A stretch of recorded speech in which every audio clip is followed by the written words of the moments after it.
नमस्कार दोस्तों, स्वागत है आपका डिवाइन अपर्चर स्टूडियो में। तो जैसे न्यू ईयर पे सोशल मीडिया के माध्यम से आपको अवगत कराया था कि एक हमारा चैनल आने वाला है, पॉडकास्ट चैनल, उसका आगाज़ आज होने जा रहा है। तो मैं बहुत एक्साइटेड हूँ अपने पहले एपिसोड को लेके, क्योंकि एपिसोड है हमारी संस्कृति से जुड़ा। मैंने आपको कहा था कि बहुत सारे ऐसे मेहमान हमारे प्रोग्राम में आएंगे, हमारे शो पे आएंगे, जिन्होंने समाज के लिए बहुत योगदान दिए है। वो चाहे म्यूज़िक इंडस्ट्री में हो, चाहे किसी पॉलिटिक्स बैकग्राउंड से हो, किसी भी बैकग्राउंड से हो, जिसने योगदान दिया है, जिसकी कहानियाँ, सच्ची कहानियों से आपको बहुत कुछ सीखने को मिलने वाला है।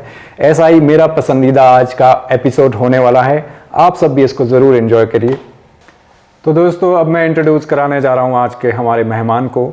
हमारे साथ आज मौजूद है हिमाचली गायकी, हिमाचली फोक को अपनी आवाज़ से ज़िंदा रखने वाले एक नौजवान कलाकार डॉक्टर मनोज गंधर्व जी। साथ ही साथ हमारे साथ मौजूद है उनकी बेटर हाफ, जो एक सोशल मीडिया इन्फ्लुएंसर है। बहुत सारे उनके फॉलोअर्स है और बहुत अच्छे उनके कंटेंट रहते हैं। उनका नाम है डिम्पल गंधर्व जी। तो आइए उन्हीं की ज़ुबानी सुनते हैं उनका इंट्रोडक्शन। डॉक्टर मनोज जी, आपका बहुत बहुत स्वागत है हमारे स्टूडियो में। थैंक यू सो मच जी, थैंक यू सो मच। सबसे पहले तो डिवाइन अपर्चर के सभी जितने भी चाहने वाले हैं, जितने भी हमारे दर्शक हैं, उन सभी को मेरा प्यार भरा नमस्कार। आप सभी को नए साल की बहुत बहुत शुभकामनाएं। भगवान कृपा करे कि सभी आप स्वस्थ रहें और मुस्कुराते रहें, ऐसे ही सभी खुश रहें और अच्छा अच्छा संगीत सुने। तो इसके साथ ही मैं वर्मा जी आपको भी बहुत बहुत शुभकामनाएं देता हूँ। आपका पहला एपिसोड ये है, तो ये मेरे लिए भी एक सौभाग्य की, हम दोनों के लिए बहुत सौभाग्य की बात है कि आज फर्स्ट एपिसोड में आपने हमें बुलाया है। और ये सच में मैं कहूँ तो ये बहुत अच्छी पहल है। इससे हमारे हिमाचल को, हमारी संस्कृति को एक बहुत अच्छा बहुत कुछ सीखने को भी मिलेगा, हमारे युवाओं को बहुत कुछ सीखने को मिलेगा। तो आपको बहुत बहुत शुभकामनाएं पहले एपिसोड की। बहुत बहुत धन्यवाद मनोज जी। और जैसे मैंने आपको कहा था कि एक और हमारे साथ आज के मेहमान हैं, तो उस मेहमान से मैं आपको रूबरू कराने जा रहा हूँ उन्हीं की ज़ुबानी, डिम्पल गंधर्व जी। नमस्कार दोस्तों, धन्यवाद करूँगी डिवाइन अपर्चर स्टूडियो का, जो आपने हमें यहाँ पर बुलाया, और साथ ही साथ आपको बहुत बहुत शुभकामनाएं। बहुत कुछ मनोज जी और दर्शक जानना चाहेंगे, मैं खुद भी जानना चाहूँगा कि ये म्यूज़िकल शुरुआत हुई कैसे, कहाँ से आपने संगीत की शिक्षा ली और कैसे आप इंस्पायर हुए इस लाइन में आने के लिए। और जैसे मैंने एक और भी चीज़ आपकी सुनी कि आप एक म्यूज़िक टीचर भी है, बहुत सारे बच्चे आपके पास सीखने आते हैं, बहुत सारे लोग आपसे सीखते हैं। तो क्या युवाओं को संदेश और कैसे आपकी शुरुआत हुई, पहले इस बारे में बात करते हैं। जी ज़रूर वर्मा जी, काफ़ी सारे क्वेश्चन आपने एक साथ ही किए हैं, तो मैं कोशिश करूँगा वन बाय वन। हाँ जी, ज़रूर। तो संगीत की अगर मैं शुरुआत की बात करूँ तो मुझे संगीत जो है, मैं ये कह सकता हूँ कि मुझे विरासत में ही संगीत मिला है, मेरे परिवार में ही संगीत मुझे मिला है। मेरे दादा दादी जी दोनों ही बहुत बहुत अच्छे कलाकार रहे हैं। मेरे दादाजी बहुत अच्छा गाते थे, रिदम सेक्शन उनका बहुत अच्छा था। आगे मेरे मम्मी बहुत अच्छा गाते हैं। तो बस मैं यही कहना चाहूँगा कि मैं अपने आप को ब्लेस्ड मानता हूँ, क्योंकि मुझे परिवार से ही संगीत मिला। फिर मेरे अंदर ये चीज़ थी भी कि मुझे संगीत में ही कुछ करना है। और स्कूल में भी मुझे जो टीचर्स मिले, उनका ये था कि एक टीचर तो थे कि जब हमारी क्लास स्टार्ट होती थी तो उनका ये था कि सबसे पहले हम भजन सुनेंगे, उसके बाद क्लास स्टार्ट होगी। तो एक हमेशा उन्होंने मोटिवेट किया कि नहीं, आप संगीत में बहुत कुछ कर सकते हो। और सबसे बड़ी बात ये भी थी कि वो मुझे एक चीज़ और भी कहते थे कि भाई, पढ़ाई में तो मुश्किल है, आप संगीत में ही कुछ करो, आप संगीत में कुछ कर सकते हो। तो मैं ये बात घर में बताता था कि ऐसा कुछ है। तो मुझे लगता है कि शायद उस टाइम मैं 7th या 8th क्लास में था जब मैं संगीत सीखने के लिए शिमला आया था। तो वहाँ से फिर एक वो जर्नी स्टार्ट हुई म्यूज़िक सीखने की। सबसे पहले मैंने कीर्तन म्यूज़िक एकेडमी, मेरे सबसे पहले गुरु जो रहे श्री मनोज तोमर जी, उनसे मैंने संगीत की शुरुआत की। फिर धीरे धीरे ये सफ़र म्यूज़िक का चलता रहा। आज भी कोशिश कर रहे हैं सीखने की। और बहुत सारे बच्चे भी हैं, पूरे हिमाचल से मेरे पास बच्चे हैं और बहुत अच्छा सभी बच्चे कर रहे हैं। नेशनल इंटरनेशनल तक बच्चे परफॉर्म कर चुके हैं, काफ़ी अच्छा वो कर रहे हैं। तो हमारी पूरी कोशिश है कि अपने साथ साथ में, ऐसा नहीं है कि सिर्फ क्लासिकली हम सिखा रहे हैं, हम कोशिश करते हैं कि अपने हिमाचल की जो हमारी संस्कृति है, साथ साथ में फोक को भी हम आगे ले जाने की कोशिश कर रहे हैं, ताकि हमारे हिमाचल, मैं एक बात कहूँ कि हमारे हिमाचल का जो फोक है बहुत रिच फोक है। तो हम कोशिश करते हैं कि हमारी अपनी हिमाचल की जो संस्कृति है वो भी हम साथ साथ बच्चों को बताते हैं, और कोशिश करते हैं कि वो हिमाचल के फोक को भी आगे लेके जाए, जो हमारे हिमाचल का म्यूज़िक में एक जो स्तर है वो भी थोड़ा ऊपर है। तो ये हमारी सबकी कोशिश है, तो ये हम कर रहे हैं। बहुत खूब मनोज जी। इसी से रिलेटेड एक सवाल मेरे पास और है जी। वो सवाल ये है कि देखिए हम अमूमन देखते हैं कि जब सोशल मीडिया का ज़माना है, कई लोग बिना सीखे ही म्यूज़िक मतलब कुछ यूट्यूब पे सीख लिया या कुछ सीख लिया, उनके लिए क्या संदेश आप देना चाहोगे कि म्यूज़िक की समझ होना बहुत ज़रूरी है अगर गायकी में आपको अपना नाम करना है? जी, ये आपका बहुत अच्छा सवाल है, क्योंकि हमारे हिमाचल में मैक्सिमम ये चीज़ देखने को मिलती है कि बहुत सारे लोग ऐसे हैं कि वो उनको शायद ये लगता है कि संगीत सीखना ज़रूरी नहीं है। बट अगर मैं बात करूँ, म्यूज़िक सीखना बहुत ज़रूरी है। अगर आप प्रोफेशनल म्यूज़िक को बनाना चाहते हैं, म्यूज़िक में एक अच्छा नाम आप बनाना चाहते हैं, तो म्यूज़िक सीखना बहुत ज़रूरी है। क्योंकि आप देखते हो कि स्टूडियो में तो ये होता है कि आप स्टूडियो में गाने जा रहे हो तो वहाँ पे ऑटो ट्यून करके आपकी वॉइस को बना दिया जाता है। बट ये कि जब आप अच्छे लोगों के बीच बैठते हो, अच्छी ऑडियंस के बीच आपको गाने का मौका मिलता है, तो फिर वहाँ पे पता चलता है कि आप सीखे हुए हो या आपने जो भी है। तो मेरा सबके लिए यही मैसेज है, सबके लिए यही संदेश है कि म्यूज़िक सीखना ज़रूरी है, चाहे आप अपना फोक ही गा रहे हैं। क्योंकि मैंने अभी पहले भी ये बात की कि हमारे हिमाचल का जो फोक है वो बहुत रिच फोक है। और मैं सच में अगर कहूँ कि जितने भी हमारे हिमाचली जो पुराने गीत आप सुनोगे तो वो सभी गाने पूरे रागों पे क्लासिकल बेस्ड है। तो कहीं ना कहीं म्यूज़िक सीखना बहुत ज़रूरी है, तभी हम एक अपने हिमाचल के हमारी जो संस्कृति है तभी हम उसको आगे लेकर जा सकते हैं। तो दर्शकों, अब चलते हैं डिम्पल गंधर्व की तरफ। आप हमें बताएं, दर्शकों को बताएं कि आपका सफ़र कैसे रहा, कैसे आप सोशल मीडिया पे आए और कैसे आपने सोचा कि इसको भी एक करियर की तरह लिया जा सकता है, एक अच्छा कंटेंट बना के। पहले तो मैं जैसे रील्स वगैरह बनाती थी तो मुझे शौक़ था कि नहीं मुझे रील्स बनानी है। तो गलती से कोई रील एक वायरल भी हो गई, तो फिर मतलब बनती रही रीलें और बनाती रही मैं रीलें, तो साथ ही साथ फॉलोअर्स भी इंक्रीज़ होते रहे। तो उसके बाद मेरी एक बहुत अच्छी फ्रेंड है, बेस्ट फ्रेंड है मेरी, मोनिका ठाकुर जी, वो भी यही सोशल मीडिया पर ही है। तो उन्होंने मुझे कहा कि बोलते आप अच्छी रील्स बनाते हो, अच्छे कंटेंट जो भी है, जो भी बनाना है आपको, तो आप फेसबुक पे ट्राई करो, तो उससे आप अर्न भी कर सकते हो काफ़ी अच्छा। तो फिर मैंने थोड़ा सा ट्राई किया कि नहीं कर सकती हूँ। तो जैसे ही मैंने स्टार्ट किया था, जैसे प्रोफेशनल होता है अपना अकाउंट वो बनाया, तो मैंने प्रोफेशनल कर लिया था। तो फिर उसके बाद थोड़े फॉलोवर भी अच्छे हो गए। 700 से मैंने स्टार्ट किया था, 700 फॉलोवर थे मेरे उस टाइम।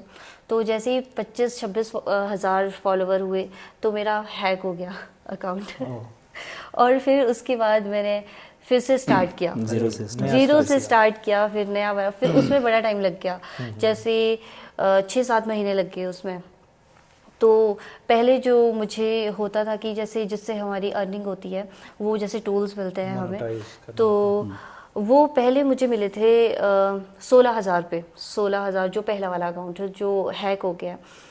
तो उसके बाद जो मैंने नया बनाया फिर वो 68 पे मिले मुझे, 68K फॉलोअर्स हुए मेरे। उसके बाद जाके मुझे कंटेंट मोनेटाइजेशन टूल मिला, तो उसके बाद मैंने काफ़ी अच्छा अर्न करने लगी हूँ मैं उससे। तो वैसे उन्होंने ही कहा था मुझे, मोनिका ठाकुर जी ने, कि आप इस पे काम करो तो आपको बहुत अच्छा रहेगा। सवाल आपसे ये है अगला कि म्यूज़िक हिमाचल फोक की अगर हम बात करें, बहुत सारे ऐसे फनकार, बहुत सारे ऐसे सिंगर हिमाचल को इस धरती में मिले हैं, लेकिन उनमें से भी कोई फेवरेट आपका या कोई आपको सॉन्ग उनका अच्छा लगता हो? क्योंकि ज़रूर सबके कोई ना कोई आइडल होते हैं। आपका आइडल हिमाचल इंडस्ट्री में कौन है? हिमाचल की मैं अगर बात करूं तो मुझे लगता है कि बचपन से ही डॉक्टर कृष्णलाल सहगल जी को बहुत ज़्यादा सुना है। बहुत सुरीले। क्या बात है। मैं अगर सच में अगर कहूँ तो हिमाचल की हमारी जो लोक संस्कृति है, हमारा जो फोक है, उसको अगर एक ऊंचाइयों तक ले गए तो वो डॉक्टर कृष्णलाल सहगल जी है। तो उनको मैंने बचपन से सुना है। आज के टाइम में तो आपको पता है कि कुलदीप शर्मा जी हमारे नाटी किंग, तो वो तो हिमाचल की शान है। और हिमाचल ही नहीं, मैं कहूँगा कि पूरे भारत में उनका एक बहुत बड़ा नाम है कुलदीप शर्मा जी का। तो वो हमारे हिमाचल के फोक को एक बहुत ऊंचाइयों तक उन्होंने पहुंचाया है, और हम भी वही कोशिश कर रहे हैं कि उस राह पर हम भी चल पाए, अच्छे गाने हिमाचल को हम दे पाए। तो वो हम कोशिश कर रहे हैं। हम चाहेंगे, दर्शक भी चाहेंगे कि केएल सहगल जी का कुछ आप गुनगुना दें। जी ज़रूर। सहगल साहब का एक बहुत ही प्यारा एक गाना है और मुझे बहुत पसंद है, तो वही मैं आपकी शुनी करी बोला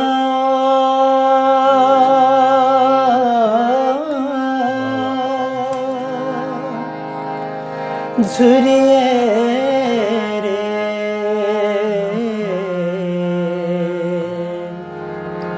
शाणो बसला शाणो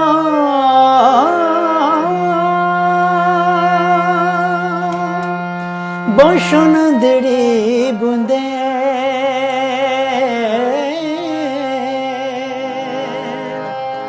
आँख शुकी बोलो देख दे शुका मोटो रुंदे हो मेरी अजान राब सेरा गाँव टो धरा 15 तेरा मेरी अजान राब सेरा गाँव टो धरा 15 तेरा। थैंक यू जी। बहुत बहुत धन्यवाद। बहुत मज़ा आ रहा है, उम्मीद करता हूँ दर्शकों को भी बहुत मज़ा आ रहा होगा। तो हमारे दर्शक हिमाचल के ही नहीं, हिमाचल के भी बाहर के भी हमारे दर्शक होने वाले हैं, हमें उम्मीद है हमारे इस चैनल से। तो उन दर्शकों के लिए जो हिमाचली कम समझते हैं, हिमाचली फोक तो आपने बहुत अच्छे अच्छे सुना दिए, तो मैं चाहूँगा कुछ हिंदी सॉन्ग या गज़ल जो भी आपको ठीक लगे आप हमारे दर्शकों को सुनाएं। जी जी, मैं कोशिश करूँगा। मोहब्बत कर तो लेकिन मोहब्बत त्रास आए भी दिलों को बोझ लगते हैं कभी जुल्फों के साए भी हजारों गम है इस दुनिया में अपने भी पराए भी मोहब्बत ही का गम तन्हा नहीं हम क्या करें तुम ही कह दो अब जाने वफा हम क्या करें ये दिल तुम बिन कहीं लगता नहीं हम क्या करें। बहुत खूब, बहुत खूब, बहुत शानदार। Thank you so much. तो डिम्पल जी, आपसे अगला सवाल है कि हम देखते हैं सोशल मीडिया का ज़माना है, हर तीसरा इंसान आजकल तो लेडीज जो घर पे होती है, पति ऑफिस में होती है या म्यूजिक से जुड़ी है तो सारे रील्स बना रहे हैं, सारे कुछ ना कुछ कंटेंट कर रहे हैं, कुछ एक अच्छे भी है, कुछ एक आपको लगता भी है कि चलो कर लेते, कुछ नहीं करने को कर लेते हैं। लेकिन जैसे जैसे आपके फॉलोअर्स बढ़ते हैं, जैसे आपकी लगभग मैं इंस्टाग्राम पे देख रहा था 1 लाख के आसपास आपके फॉलोअर्स होने वाले हैं, तो ये एक तरह की रिस्पॉन्सिबिलिटी भी हो जाती है अच्छा कंटेंट लोगों को देने की, क्योंकि बहुत सारे लोग आपसे जुड़े हैं। एक होता है जिसके 2000-3000 फॉलोअर है, उसको ज्यादा फर्क नहीं पड़ता वो किस तरह का कंटेंट डालना, लेकिन आपका जरूर फर्क पड़ता है, आपको लोग सुनना चाहते हैं, आपको जिस वजह से उन्होंने लाइक किया है, सब्सक्राइब किया है, तो उनके बारे में आप क्या कहना चाहोगे कि किस तरह का कंटेंट हम दुनिया को दे, लोगों को देखने को दे? हमें जो कंटेंट रहता है हमारा, वो जैसे लोग हमें पसंद करते हैं वो हमारा रियल होना चाहिए, रियल कंटेंट। जैसे हम लोग घर पे कुछ भी काम कर रहे हैं और कुछ भी मतलब जैसे हम लोग खेती बाड़ी कर रहे हैं, बनावटी ना हो। हाँ जी, बनावटी ना हो, वो ये नहीं लगना चाहिए कि ये पहले से हाई फाई है, हाँ मतलब हाई फाई भी नहीं होना चाहिए, वो रियल होना चाहिए, जो आप कर रहे हो वो रियल होना चाहिए आपका। और इसके साथ साथ आप जैसे अर्न भी करोगे और लोगों के अच्छा मैसेज भी जाएगा कि नहीं, आप इसके साथ साथ जैसे आजकल होता है कि आप एक वीडियो बनाने के लिए काम कर रहे हो, सिर्फ वीडियो बनाने के लिए, ये नहीं, आप वीडियो बनाने के लिए काम करते करते आप वीडियो बना सकते हो। आप कहना चाह रहे हैं कि इसके लिए अलग से टाइम नहीं निकालना, हाँ जी, काम करने के साथ साथ आप एक हाँ फैमिली रिस्पॉन्सिबिलिटी निभाने के साथ साथ भी रील्स बना सकते हैं। हाँ जी, जी। और ये जरूरी नहीं है कि ये कोई आप कुछ रील्स बना रहे हो तो एक इंफॉर्मेटिव भी हो सकता है, जी, ये हो सकता है आपके कल्चर से रिलेटेड, हाँ जी। आपकी डेली रूटीन से रिलेटेड, या कोई आप जिस बैकग्राउंड के हो, प्रोफेशनल हो, उस प्रोफेशनल में जिसमें आपने मास्टरी की है, हाँ जी। उसका भी कुछ कंटेंट आप दे सकते हो। हाँ जी। डिम्पल जी, आपसे अगला सवाल है आपके पतिदेव के बारे में। मतलब आप दोनों की मुलाकात कहाँ हुई, कैसे सोशल मीडिया पे कनेक्ट हुए या उससे पहले कहीं मिले, कैसे शादी हुई आपकी, लव मैरिज है, अरेंज मैरिज है, दर्शकों को बताइए। हमारी अरेंज मैरिज है। भाई की सरकारी नौकरी नहीं है, फिर भी अरेंज मैरिज है। तो मतलब सरकारी नौकरी से ही लव मैरिज नहीं होती है, अरेंज मैरिज अच्छा म्यूजिक गाने से ही होती है, दर्शकों को पता होना चाहिए। हमारी अरेंज मैरिज है और हमारी जो मुलाकात हुई थी वो रिलेटिव के थ्रू हुई थी। और मैं किसी ज़रूरी काम से अपने इधर शिमला आई थी, तो वही हमारी मुलाकात हुई। और ये कितना ज़रूरी काम करके गए देखो। जरूरी काम से आए थे और जरूरी काम। बिल्कुल। तो मनोज जी, ये तो इनका पक्ष है, आप बताइए आपको मतलब कहाँ मुलाकात हुई, कहाँ आपने देखा? नहीं, बिल्कुल बिल्कुल सही ये कह रही है। अपने पर्सनल काम से शिमला आए थे अपने रिलेटिव के साथ ही, तो वहाँ हम दोनों की मुलाकात हुई, बातचीत हुई। इनके पर्सनल काम में आप क्या कर रहे थे? एक्चुअली रिलेटिव अच्छा, के म्यूचुअल साथ रिलेटिव। हाँ जी जी जी आए थे, तो हमारी वहाँ पे मुलाकात हुई, बातचीत हुई, तो अच्छा लगा, नेचर अच्छा लगा। बाकी वैसे तो भाई मैं बचपन से अच्छा ही गाता था, तो काफ़ी सारे ऑप्शंस और भी थे, बट चलो। डिम्पल जी, यहाँ पे एक मेरा सवाल मैंने है इनको कहा था कि देख लेना, अगर सही लगे तो ठीक है, नहीं तो नहीं। डिम्पल जी, यहाँ पे मेरा एक सवाल है कि आपको उस वक्त पता था कि ये अच्छा गाते हैं, ये सिंगर है या ये म्यूजिक से जुड़े? नहीं था पता। मैंने गाना ही सुनाया था पहले यार। तो पहले आपने इम्प्रेस करने के लिए नहीं गाना सुना गाना सुनाया था, बिल्कुल। और आप मना नहीं कर पाए। चलिए, अगला क्वेश्चन है डिम्पल जी आपसे कि जैसे हम देखते हैं कि माहौल, जैसे घर का माहौल होता है, ये म्यूज़िक से जुड़े हैं, आप सोशल मीडिया इन्फ्लुएंसर हो, लेकिन कहीं ना कहीं हमारे रूट जो है हमारे गांव में होती है। हम गांव में जब जाते हैं, हमारे पेरेंट्स है, तो एक जो लाइफ का बैलेंस होता है अपने घर से और अपनी प्रोफेशन से, वो आप कैसे बैलेंस करते हो आप दोनों? क्योंकि हम अमूमन देखते हैं कि आपके एक बच्चा भी है, तो बच्चे के साथ भी आपको टाइम देना है, उसके स्कूल के भी टाइम देना है, अपने पेरेंट्स को भी टाइम देना है, साथ ही साथ आपको म्यूज़िक या जो जिस भी प्रोफेशन में आप हो, तो ये बैलेंस कैसे करें? क्योंकि बहुत सारे दर्शक ये जानना चाहेंगे जो सच में इन 2-3 चीज़ों में फंसे होते हैं कि कैसे बैलेंस किया जाए इस चीज़ को। जैसे किसी भी कोई भी चीज़, कोई भी काम हम करते हैं तो उसका टाइम अलग होता है। तो जैसे स्कूल भेजना बेटी को, तो उस टाइम मैं रील्स वगैरह बना लेती हूँ। तो कुछ काम घर पे होते हैं तो फिर साथ ही साथ वो भी करने, और बीच में टाइम निकाल के गांव भी जाना, फिर वो भी करना। ये टाइम मैनेजमेंट बहुत ज़रूरी होता हाँ है जी। कि आपको पता होना चाहिए हाँ तो जी। किस टाइम पीरियड में क्या प्रायोरिटी पे क्या काम जी। करना है। नहीं, और दूसरा ये भी है कि एक दूसरे को सपोर्ट करना बहुत हाँ ज़रूरी जी। है। जब आप इस तरह के प्रोफेशन से जुड़े हैं, जैसे मेरा तो मैक्सिमम, मैं आपको बताऊं कि मैं बहुत सारे शोज़ भी रहते हैं, साथ में शूट भी है, स्टूडियो भी जाना है, तो मैं सच में कहूँ कि आई एम सो लकी, और मैं ब्लेस्ड अपने आप को मानता हूँ कि ऐसे वाइफ मुझे मिले हैं कि मतलब बहुत बहुत सपोर्टिव है, और बच्चे को भी देखना, और साथ में कभी गांव में बहुत सारी चीज़ें रहती है, तो ये सारी चीज़ें मैनेज करते हैं बहुत अच्छे से। आपके तो ऊपर कोई प्रेशर तो नहीं ना ये बोलने का? भाई वो ये आप दिल से बोल रहे हो। ये तो आप समझती है कि क्योंकि आप बगल में- कहीं किसी पॉडकास्ट पे गए हो, अपनी ठीक है, वाइफ की हम आप तारीफ ना इसको- करो तो हम थोड़ा सा इसको- बड़ा मुश्किल हो जाता है हम भैया, इसको घर जाना। दिखाएंगे दर्शकों को, don't worry घर जाना थोड़ा मुश्किल होता है, तो ये ज़रूरी है। तो मनोज जी, अगला सवाल आपसे ही है कि जी। घर में सुर किसके बिगड़ते हैं? मतलब आप देखो, आपने ये तो अच्छी अच्छी बात कर ली, दर्शकों को अच्छा अच्छा ही सुनना होता है, लेकिन नोक झोंक तो ऐसा कोई कपल है नहीं जिनके बीच नोक झोंक नहीं होती। तो सुर कौन बिगाड़ता है घर में?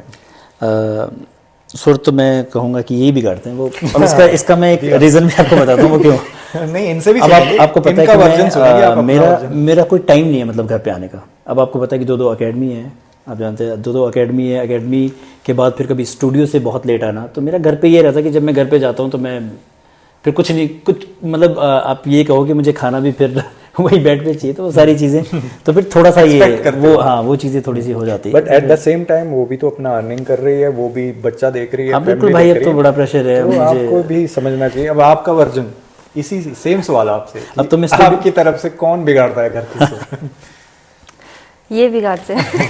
बस फैसला हो गया। ये क्यों बिगाड़ते हैं, आपको क्या लगता है? जैसे ही मतलब हमारी बेटी है छोटी, तो वो उसको अभी समझाना सही रहता है कि क्या सही है क्या गलत है।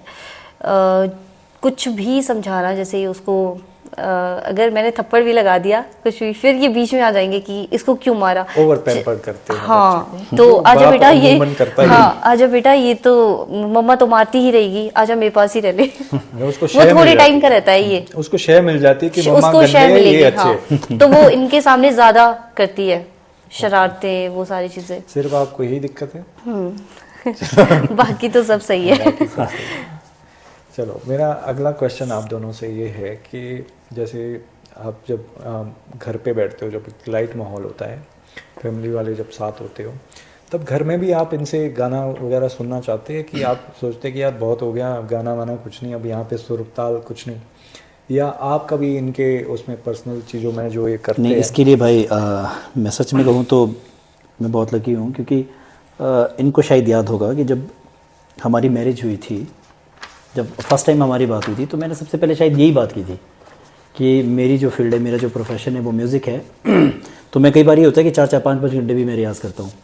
तो उसके लिए कभी भी ऐसा नहीं हुआ कि घर में कि नहीं बहुत ज़्यादा हो गया, क्योंकि इन्हें भी गाने का काफ़ी शौक है, अच्छा गाते भी है, और ये घर में अच्छा माहौल है, संगीत का बहुत अच्छा जब माहौल है। भी लड़ाई होती है, अमूमन होती है हर कपल में, तो सॉरी कौन बोलता है, मतलब मनाता कौन है सबसे पहले? ये तो भाई अब आपकी शादी होगी वैसे पर मुझे सुनो, आप मुझ पे मत जाओ, आप यहाँ पे आंसर दो। आप दर्शकों को भैया आंसर दो आप। देखिए ये मेरी ही बात नहीं है, पूरी दुनिया की बात है। सॉरी हस्बैंड को ही बोलना होता है। सारे कपल की बात नहीं, ये यहाँ बहुत पे बहुत आप- मुश्किल है कि आप- वाइफ सॉरी देखो, बोलेगी, यहाँ बहुत पे आप मुश्किल है। कैमरे को छोड़ो, आप ऑनेस्ट आंसर दो, लोग ऑनेस्ट आंसर सुनना चाहेंगे। कई बार भाई मैं कोशिश करता हूँ कि चलो यार मैं सिंगर हूँ, मेरा बहुत अच्छा Reputation है। हाँ नाम एक बना है ना, तो मैं चाहता हूँ कि यार सॉरी बोले, पर आपकी ईगो सामने आ जाती ऐसा है। हो नहीं पाता भाई, ऐसा हो नहीं पाता है। मैं नहीं गो, हाँ तो फिर तो आप सॉरी नहीं बोलते, आप ये कह रहे हो? मैडम आप सॉरी बोलते हो? नहीं, सॉरी बोलते मतलब सुलह कैसे होती है आप दोनों के बीच, कोई झगड़ा होता है तो? भाई मुझे ही सॉरी बोलना पड़ता है यार, पड़ता लास्ट में है। कोशिश तो मैं करता हूँ, पड़ता है, वेट करता हूँ एक दो दर्शकों, दिन, पड़ता है का मतलब है अनविलिंगली बोलते हैं कि चलो एक दो दिन वेट करता हूँ कि चलो देखते हैं क्या पता एक दो दिन। उधर से कुछ रिस्पॉन्स आएगा। अच्छा, आप दोनों की मतलब एक एक कोई ऐसी आदत जो आपको बहुत खराब लगती है कि ये तो मनोज जी आपको चेंज करनी ही चाहिए, या मनोज जी आप इनको बोलते हो कि अब तो चेंज कर दे ये आदत, कोई ऐसी, वो चाहे आदत कुछ भी है, छोटी सी भी, कोई भी? वैसे तो बहुत सारी आदतें हैं, पर चलो बहुत सारी भी आप बता सकते हो दर्शकों को। नहीं सब आपकी फेवरेट आदतें? अभी तक सब काफ़ी अच्छा है, बहुत बहुत बढ़िया है, क्योंकि म्यूज़िक में मुझे हमेशा ही सपोर्ट किया है, और हर चीज़ में अभी तक इन्होंने मुझे सपोर्ट किया है। तो कुछ छोटी मोटी चीज़ें हर फैमिली में चलती है, वो तो होती है, और वही छोटी मोटी चीजें हम पूछ रहे हैं, वो छोटी मोटी चीजें क्या है? जो आपको एक आदत आप चाहो कि मैं जी मैं ज़रूर बताना चाहूँगा कि मैं आपके चैनल के माध्यम से सबसे ये कहना चाहूँगा कि वाइफ की एक ही आदत होती है, आपको पता है कि हर बात पे हम चाहे जितना मर्जी भाई जितना भी अच्छा कर ले वो ताने, तो फिर भी तो मैं चाहूँगा कि ये ताने थोड़ा कम करें। मुझे लगता है इस चैनल के माध्यम से ही भाभी जी को पता लगा है कि ये चाह रहे हैं, घर में ये भी नहीं बोल हाँ पाया होगा। बिल्कुल मैं सबसे ये कहना चाहता हूँ कि भाई जितने भी हमारे चाहने वाले जो हमारे दर्शक हैं, तो उन दर्शकों को मैं यही कहना चाहूँगा कि भाई अपनी वाइफ, अपनी अर्धांगिनी से आप रिक्वेस्ट सभी करें कि ये जो ताने हैं ये थोड़ा कम दिया करें, क्योंकि हस्बैंड पे बहुत सारी जिम्मेवारी है, बहुत सारी चीज़ें आप भी समझते हैं, क्योंकि आप मैरिड हो ना भाई, आपने बताया नहीं। बिल्कुल, तो ये चीज़ें आप भी समझते हो, जो आप कहना चाह रहे हैं वो सारे मर्द समझते हैं। तो बस यही चीज़ें मैं कहना चाहूँगा। तो भाभी जी, सेम क्वेश्चन आपसे है, आपको कुछ क्या चीज़ें इनकी जो ऐसी लगती है कि बहुत इरिटेट कर देती है कई बार, या बहुत ऐसा लगता है कि बार बार वो चीज़ें करते हैं? बार बार तो यही चीज़ें होती है कि जो सामने भी चीज़ रखी होगी वो भी इनको नहीं दिखेगी। वो भी मुझे बुलाएंगे किसी को नहीं दिखती। और देंगे। बोलते ये चीज़ कहाँ रखी है, कहाँ रखी है, कि सामने भी होगी फिर भी चाहिए, हाथ में चाहिए वो चीज़, वो इरिटेट करती है बहुत ज़्यादा। हाँ, ये थोड़ी सी नवाबों वाला आदत है। ये थोड़ी सी आदत है। चलो, ये तो अमूमन हर कपल की स्टोरी है, बहुत सारे ऐसे कपल हैं जिससे भी ज़्यादा मारा मारी तक भी उतर आते हैं, लेकिन ये बहुत ही प्यारा सा कपल हमारे बीच है आज। और इसके बाद हम इनसे अगला जो सवाल पूछने जा रहे हैं वो अगेन बहुत ही इंस्पिरेशनल होने वाला है, क्योंकि दोनों के अलग अलग बैकग्राउंड्स है। तो हम दर्शकों को ये बताना चाह रहे हैं कि जब भी कोई ऐसा कपल जो अलग अलग फील्ड में है, घर में आके कैसे वो एक परिवार, अच्छे परिवार में एक अच्छा माहौल बना सकता है, डिस्पाइट कि उनके पास अलग अलग रिस्पॉन्सिबिलिटी है, कैसे अपना वर्कलोड आप मैनेज करते हो, कैसे काम बांटते हो, कैसे आप एक मतलब अच्छी मिसाल दे सकते हो जो भी कपल आपको देख रहे हैं। ये चीज़ें शायद मैंने पहले भी क्लियर की कि एक दूसरे को सपोर्ट करना बहुत ज़रूरी है। बहुत ज़रूरी है। आप चाहे घर पे काम करते हो या आप घर से बाहर जॉब करते हो, कुछ भी है, तो वो मैनेज करना बहुत ज़रूरी है, क्योंकि एक लाइफ, अच्छी लाइफ तभी चल सकती है कि एक आपकी अंडरस्टैंडिंग जो है वो बहुत बहुत अच्छी होनी चाहिए, तभी एक लाइफ आपकी अच्छी चल सकती है। क्योंकि मैं अपनी बात करूं तो म्यूज़िक फील्ड से मैं हूं, तो म्यूज़िक में आपको क्या चाहिए होता है कि एक घर के अंदर सुकून, एक शांति हो, तभी आप प्रयास कर पाते हो, तभी आप तभी अच्छे गाने आप तभी आप कर पाओगे ना। क्योंकि मेंटली अगर आप परेशान हो तो फिर बहुत मुश्किल है कि आप म्यूज़िक कर पाओगे। तो वो चीज़ें आपको खुद ही मैनेज करनी पड़ती है कि आपको वाइफ को भी सपोर्ट करना है, आपको हर एक चीज़ को सही ढंग से मैनेज करना है। तो अभी तक तो सब अच्छा है। आपकी तरफ से मतलब अभी तक सब कुछ सेम सही चला है सब कुछ। जी। और सच में लोगों को भी मैं यही कहना चाहूँगा कि भाई फैमिली सबसे इम्पोर्टेंट है, क्योंकि फैमिली ही मैं कहूँ कि आपको सपोर्ट करती है। फैमिली आपके साथ हमेशा परिवार से होती है। तो आप ज़रूर अपने माँ बाप को, अपने जितने भी आपके परिवार में जो लोग हैं उन लोगों की आप रिस्पेक्ट करें, उनको प्यार दें, ये बहुत ज़रूरी है। ये आपने मनोज जी चाहे आप किसी भी फील्ड में, बहुत अच्छी बात आपने की, क्योंकि परिवार से ही आपकी पहचान है। नो मैटर आपने क्या मकाम हासिल किया है, लोगों को दिखाने के लिए आप सोशल मीडिया पे, वही बात है कि आपके घर का माहौल अच्छा है, घर का माहौल ही ठीक नहीं है तो आपने जो एक कमाई की है वो फिर दिखावा ही हुआ है। जी जी जी बिल्कुल। तो दर्शकों, बहुत सारी बातें हो चुकी है, अब हम आगे बढ़ रहे हैं उस राउंड की तरफ जो मेरा फेवरेट है, क्योंकि मैं खुद म्यूजिक का बहुत बड़ा शौकीन हूँ और इतने सुरीले कलाकार आज हमारे बीच है, तो हम जरूर इनसे कुछ झलकियाँ सुनते हैं इनके म्यूजिक की, कि इन्होंने कहाँ से शुरुआत की, क्या कौन कौन से गाने इनके फेवरेट है, कौन उनके सिंगर आइडल रहे हैं। डॉक्टर मनोज। तो वर्मा जी, एक बहुत ही प्यारा गाना, मैं कहूँ तो मेरी ज़िंदगी का ये मेरा खुद का बहुत पसंदीदा गाना है, मेरे दिल के बहुत करीब है, क्योंकि एक तो ये मेरा पहला गाना है। अगर मैं पहाड़ी इंडस्ट्री की बात करूं तो ये मेरा पहला गाना है, और दूसरी बात ये भी है कि गाने में बहुत एक टीम वर्क होता है। हमारे जो लिरिक्स राइटर है बबलू बॉबी जी, उन्होंने बहुत, सच में मैं कहूं तो वन ऑफ द बेस्ट, हमारे हिमाचल प्रदेश के बहुत हिट उन्होंने गाने दिए हैं। हमारे हिमाचल के बहुत बड़े स्टार नाटी किंग कुलदीप शर्मा जी, उनके लिए बहुत सारे हिट गाने कुलदीप शर्मा जी को उन्होंने दिए हैं। तो बबलू बॉबी जी बहुत ही कमाल का काम कर रहे हैं हमारे हिमाचल के लिए, और साथ ही में राजीव नेगी जी ने इसमें जो म्यूज़िक दिया है, क्या बात है, बहुत बहुत कमाल उन्होंने काम किया है। तो मतलब पूरी टीम का मैं धन्यवाद भी करना चाहूँगा। और एज ए मॉडल मेरी वाइफ ने इसमें इस गाने में काम किया है। पूरे हिमाचल ने मुझे बहुत प्यार इस गाने के लिए दिया है। मैं जहाँ भी शोज़ में जाता हूँ या कहीं भी जाता हूँ तो सबसे पहले लोग इसी गाने की डिमांड करते हैं, तो मैं कोशिश करता हूँ। चांद छिपो सूरज छिपो गण रे तारे मेरी साइबुए, हाय मेरी साइबुए छिपो गण रे तारे मेरी साइबुए, कई भोरिया खटे हमें उड़े दोबारे मेरी साइबुए, हाय मेरी साइबुए हमें उड़े दोबारे मेरी साइबुए। थैंक यू जी। तो वर्मा जी, ये गाना जो मैं आपको सुनाने जा रहा हूँ, ये भी हमारे बबलू बॉबी जी ने ही लिखा है और उन्हीं के स्टूडियो में ये गाना रिकॉर्ड भी हुआ है। बहुत प्यारा गाना है। इस गाने को भी मैं सच कहूँ तो हिमाचल के जितने म्यूज़िक को समझने वाले जो लोग हैं उन लोगों का बहुत प्यार मिला है। तो मैं ये गाना कुछ लाइन आपको सुनाता हूँ। मतलब रे दुनिया सारी, बड़ा प्यारा लिखा है। मतलब रे दुनिया सारी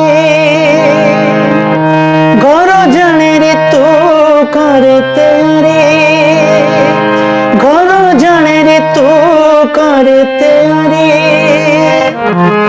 देखे दुनिया करता बदनाम हाय मंदे रे, देखे दुनिया करता बदनाम हाय मैं दिए रे घरे लगा खड़राक टानो हाय मैं दिए रे घरे लगा खड़राक टानो हाय मैं दिए रे। शुक्रिया जी। मंत्रमुग्ध करने वाला एक परफॉर्मेंस। संगीत एक माध्यम है, संगीत के माध्यम से लोग जुड़ते हैं। जैसे स्पोर्ट एक माध्यम है, खेलों के जरिए लोग थोड़ा डाइवर्ट होते हैं। संगीत भी एक ऐसा ही माध्यम है कि वो डाइवर्ट होते हैं संगीत सीखने के जिनमें। तो आप युवाओं को क्या संदेश देना चाहोगे? और मैम आपसे भी सेम ही क्वेश्चन है मेरा, क्योंकि सोशल मीडिया जैसे मैंने कहा कि जब आपके पास इतने सारे फॉलोअर्स हैं, आपके कंटेंट कैसे हो, किस तरह के आप कंटेंट डालो, क्योंकि उसमें किसी भी तरह की कोई ऐसी प्रोवोकिंग चीज़ ना हो जो युवाओं को वो ठीक ना लगे। तो ऐसा क्या मैसेज आप दोनों देना चाहोगे युवाओं के लिए? क्योंकि आज क्या युवा अगर सुधरेगा तो देश सुधरेगा, प्रदेश सुधरेगा। बिल्कुल जी वर्मा जी, ये बिल्कुल सही बात है। ये हिमाचल की ही बात नहीं, मैं कहूँ कि आज तो पूरे इंडिया में हम देखते हैं देश में हमारा जो यूथ है वो नशे की तरफ बहुत ज़्यादा लोग जा रहे हैं। तो हमारा तो देखो हर मंच से हम कोशिश करते हैं कि ये मैसेज दिया जाए, जहाँ भी हम शोज़ के लिए जाते हैं तो हम ये मैसेज ज़रूर देते हैं कि आप नशे से दूर रहें। और मैं कहूँ कि हमारे ग्रंथों में ये चीज़ बिल्कुल लिखी है कि संगीत परमात्मा प्राप्ति का सबसे सरल माध्यम है। तो हम कोशिश करते हैं कि अभी मेरे पास पूरे हिमाचल से मैं कहूँ तो लगभग 500 से ऊपर बच्चे मेरे पास सीख रहे हैं। तो मेरी यही कोशिश रहती है कि उनको म्यूज़िक के ज़रिए उनको म्यूज़िक के साथ साथ संस्कार भी दिए जाए। बिल्कुल, क्योंकि मुझे ये लगता है कि आज भी संगीत में गुरु शिष्य परंपरा चलती है। एग्जैक्टली। तो म्यूज़िक एक ऐसा ज़रिया है, मैं सच कहूँ कि अगर आज हम अपनी लाइफ में देखते हैं, अगर हम म्यूज़िक से ना जुड़े होते तो शायद हम कहीं और ही भटक रहे होते। कहीं ना कहीं ज़रूरी। तो एज ए म्यूज़िशियन मैं तो यही कहना चाहूँगा कि आप अपने बच्चों को एक तो सबसे पहले एक अच्छा म्यूज़िक सुनाएं। क्योंकि होता है क्या है कि जब हम आजकल हम गाने सुनते हैं ना, गैंगस्टर वाले गाने सुनते हैं, नशे वाले गाने सुनते हैं, तो यूथ को लगता है कि यार हम ना यही चीज़ें हमें करनी है। वो गाड़ियों में जाते हैं तो गाड़ियों में वो पूरी साउंड के साथ वैसे ही गाने सुनते हैं और वो कोशिश करते हैं कि हम वैसा ही करेंगे। तो हमारा ये फ़र्ज़ बन जाता है एज ए म्यूजिशियन। हमें इसीलिए मैं बार बार कहता हूँ कि हमारे जितने भी संगीत से जो जुड़े हुए लोग हैं, एक तो लिरिक्स राइटर बहुत अच्छे चुने कि जो बहुत अच्छे लिरिक्स आपको लिख कर देते हैं। उसके साथ साथ जो कंपोज़र गाने को कंपोज करते हैं वो भी बहुत अच्छे होने चाहिए, ताकि म्यूज़िक के साथ साथ हम एक अच्छा मैसेज भी। मनोज जी, हम जानना चाहेंगे कि आपके अपकमिंग प्रोजेक्ट क्या क्या है, कौन कौन से नए गीत आप दर्शकों के लिए लाने वाले हैं इस नई साल में? जी, मैं ज़रूर दर्शकों को बताना चाहूँगा कि एक बहुत ही प्यारा एक एल्बम आप सभी के लिए बहुत ही जल्दी मार्केट में मैं लाने वाला हूँ, और जिसका म्यूज़िक अभी तैयार कर रहे हैं हमारे मैं कहूँगा कि हिमाचल के one of the best music director Rajiv Negi ji. तो उनके पास ही ये गाने अभी चल रहे हैं और बहुत ही जल्दी मार्केट में ये गाने आपको सुनने को मिलेंगे। बहुत प्यारे गाने हैं, मैं सच बताऊँ तो आपको ज़रूर पसंद ये गाने आएंगे। और कहीं ना कहीं भाई भी किसी तो गाने में मैं उसी पॉइंट पे आने वाला था कि आप मिस कर रहे हो कि उसमें आपके जो स्टार लोग होने वाले हैं, बिल्कुल भाई, उसमें लोग दर्शक जानना चाह रहे हैं। और मैं डिवाइन अपर्चर के सभी दर्शकों को बताना चाहता हूँ कि हमारे जो वर्मा जी है ये बहुत वर्सेटाइल बंदे हैं। आपको अभी यहाँ पे ये दिख रहे हैं अभी इंटरव्यू लेते हुए, तो आपको ये आने वाले टाइम में किसी न किसी गाने में जरूर दिखेंगे। आपको जल्दी ही एक ये सरप्राइज है हमारी तरफ से। दर्शकों को मैं यहाँ पे एक चीज ऐड करना चाहूंगा, ये स्क्रिप्टेड नहीं था, ये इन्होंने खुद से कहा। हाँ जी। और एक चीज़ मैं और भी साथ में ज़रूर कहना चाहूँगा कि आप इस चैनल से ज़रूर जुड़े, डिवाइन अपर्चर को आप ज़रूर फॉलो करें, क्योंकि अभी हमें आपने सुना है, ऐसे ही आने वाले टाइम में आप बहुत अच्छे कलाकारों को यहाँ पर सुनेंगे, बहुत अच्छे लोगों को आप यहाँ पर सुनेंगे जिनसे आप बहुत कुछ आपको सीखने को मिलेगा। तो आप ज़रूर इस चैनल को फॉलो करें और ज़रूर आप इस चैनल के साथ जुड़े। तो मनोज जी, दर्शक भी हमारे उम्मीद कर रहे हैं कि जाते जाते कुछ म्यूजिकल हो जाए, क्योंकि अब हम अंतिम पड़ाव पे आ चुके हैं अपने एपिसोड के। तो दर्शक चाहेंगे कि आपसे कुछ आखिरी मैसेज भी सुने और साथ ही साथ आपका एक आखिरी गीत भी सुने। जी भाई, सच में बहुत मज़ा आया यार, बहुत इन्जॉय हमने किया, और आपसे मिलकर आपके चैनल पे, आपके स्टूडियो में आके मैं बहुत मज़ा आया और बहुत कुछ सीखने को भी मिला। और संदेश तो देखो मेरा यही है कि हम तो यही संदेश दे सकते हैं कि आप हमारी जो लोक संस्कृति है, हमारे हिमाचल का जो फोक है, वो उसको आप बढ़ावा दें। मेरी पर्सनली भी आप से ये रिक्वेस्ट रहेगी कि आप ऐसे लोगों को अपने पॉडकास्ट में बुलाएं जो सच में हमारे लोक संस्कृति को और बढ़ावा देते हैं, जो लोग हिमाचल की संस्कृति के लिए काम कर रहे हैं। तो ज़रूर आप ये करेंगे। एक बहुत अच्छी पहल आपने की है, तो मैं ये चाहूँगा भी आपसे कि आप ये चीज़ें ज़रूर करें। तो ज़रूर मैं जाते जाते कुछ अच्छा बहुत सुनाता हूँ आपको। एक हमारे सिरमौर का एक बड़ा ट्रेडिशनल एक पुराना एक गाना है, हारुल। तो 2-4 लाइनें मैं उसकी आपको सुनाता हूँ और उम्मीद करता हूँ कि आप सभी को ये अच्छा भी लगेगा।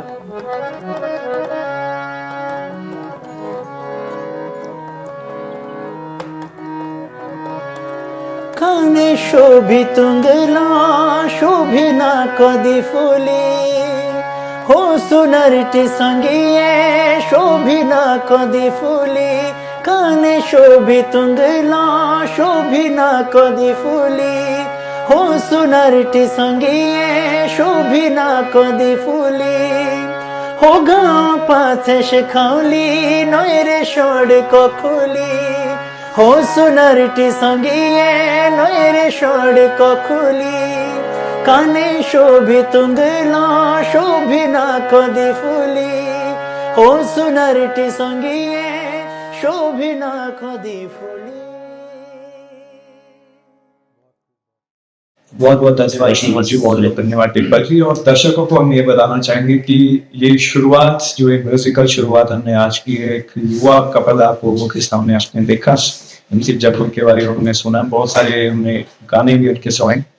तो आगे की जो भी अपडेट है वो आप तक आती रहेगी। अभी बहुत सारे मेहमान आने बाकी है, बहुत सारे यहाँ से स्टेज से आपको सीखने को मिलने वाला है। ऐसे इन्फ्लुएंसर, ऐसे सोशल वर्कर, ऐसे पॉलिटिशियंस आप लोगों तक लेके आएंगे। बहुत बहुत धन्यवाद।